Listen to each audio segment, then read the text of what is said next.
Do you remember the Home Guard in Bampton? Yeah. What can you tell us about it? Well, you remember Arthur Hill that used to have the junk shop. Junk shop, for want of a better word. His father, I think, was in charge of the Home Guard in Bampton. They used to have meetings up in the town hall, and I can remember he used to always take a bottle of milk out to make the tea. Did he stay in charge all the time, or did Mr. I think so. follow I think on? so.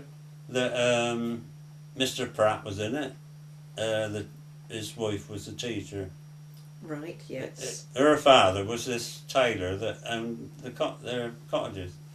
He used to be agent for Frost Coal. He used to live around by the Van Landels. Yeah. Around there. Yeah, he used to live around there.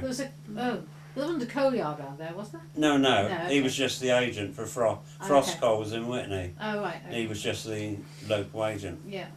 Jim Pratt, his name was, and he used to play cricket for Bampton as well. But do you remember where they had their manoeuvres? well, they used to have them all round. My mum went down to hang some washing on the one day, and one of them was hiding in the hedge and of their garden, and he sort of went shh. Yeah. I can remember one year we dug the back garden.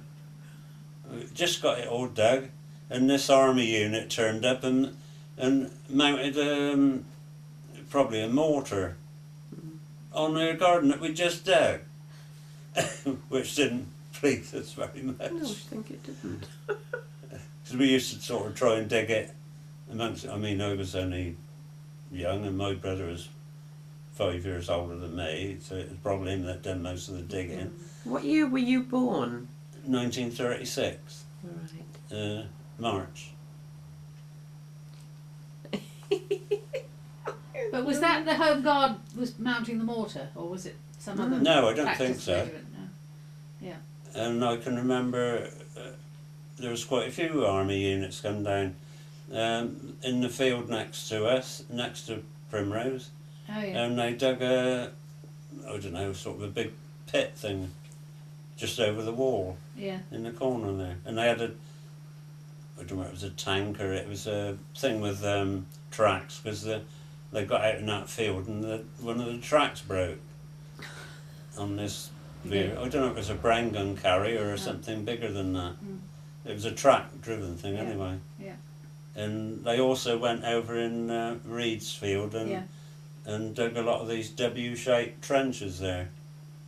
I mean, years after you could see where they'd been, because I think when they filled them in it sunk a little bit and you could still see where they used to be. Yeah.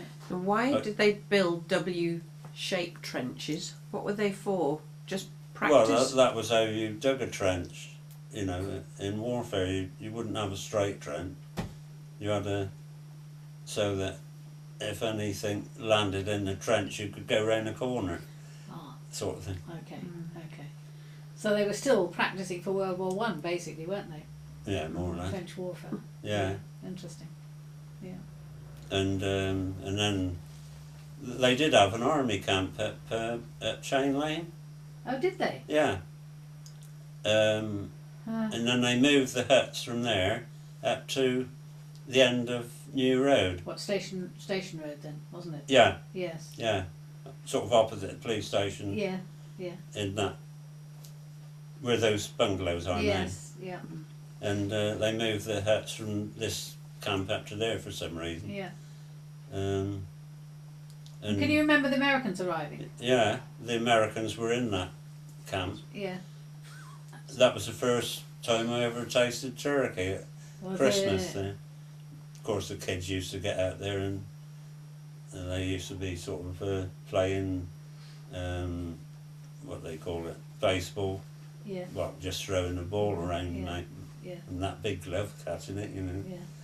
Yeah. And they used to put parties on in the institute.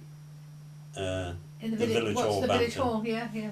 because that was sort of handed over to the Americans during the war. It was Oh, was it? their sort of Social club. canteen sort of place, you know, their nightclub. No, it was where they could go, I suppose, and so they built a tin thing around the entrance so the light wouldn't show when. Like a porch. Yeah, like a porch. Were they popular? Did people like the Americans being there? Yeah, they used to put parties on for the kids. Yeah. We all had loads of sweets from them and everything. Yeah. But what I can remember, the American troops, they always wanted to know if you got an older sister. That was about their first question. we used to you know, see if we could get some chewing gum off of them and that. And Did you say got any gum chums? yeah, sort of thing, you know, and they'd give us some chewing gum and oh, you got an older sister? Yeah. And they used to march down and halt round by the town hall there, and the local people used to be, you know, look at them, they think they owns the place, you know. So there's a bit of resentment, not from the kids, but from No, the adults. A lot of the women, because their husbands and that were probably fighting in Burma and different places, and they didn't like it that these, you know, they didn't seem to be doing anything, and they got everything, and Yeah. you know, and then they put a load of tents up, not the field, you know, where the doctor's surgery is now, that little field. Well, in the next field, they put a lot of bell tents in there just before D-Day. Yeah. They had a lot of American troops in there then, and of course when the night of 5th of June, they all disappeared for a D-Day the next day. Yeah.